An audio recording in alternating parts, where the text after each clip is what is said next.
आइए बच्चों, अब हम सॉल्व करते हैं इसका आगे का क्वेश्चन। उसमें जो हमारा लाभ था वो था 11,145 रुपए।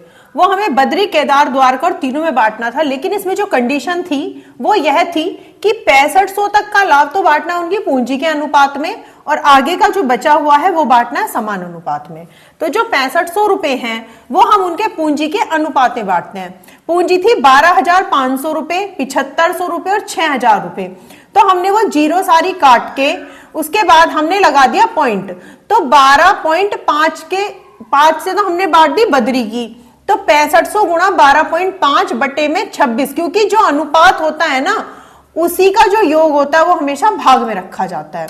जैसे कि 12.5 प्लस 7.5 प्लस 6 बराबर 26, ये यहां पर उसके भाग में रखा जाता है। तो इसे काट के 26 से जब हमने भाग दिया 6500 को तो आया 250, 250 गुणा हमने जब 12.5 में की तो आई 3,125 रुपए। ऐसी बिल्कुल केदार का करना हमें। 250 गुणा 7.5 1875, 6500 गुणा 6 और फिर भाग 26, 26 से काटा 250 आया, 250 गुणा 6 बराबर 1500 रुपए।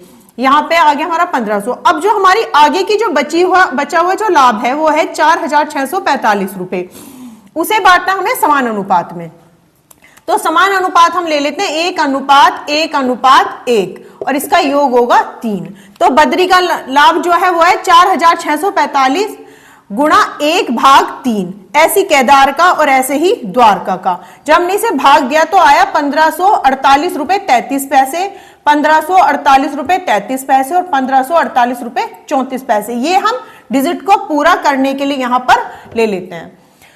अब हमने इनको प्लस कर दिया, 3,125 को प्लस करा और 1548 रुपए 33 का प्लस किया तो हमारा आया 4,673 रुपए 33 पैसे। तो लाभ आया बद्री का, और इनमें से प्लस करके 3,423 रुपए 33 पैसे लाभ आया हमारा केदार का, और 3,048 रुपए 34 पैसे लाभ आया द्वारका का। इसी तरह से हमें ये क्वेश्चन पहले तो आराम से पढ़ना है, फिर हमें सॉल्व करना है, क्योंकि वो कह रहा था ना कि पूंजी के अनुपात में किस तरीके से बांटना। तो वो पहले इस लाभ में से 6500 रुपए निकाल लो और जो बचे उसे समान अनुपात में बांट दो। धन्यवाद।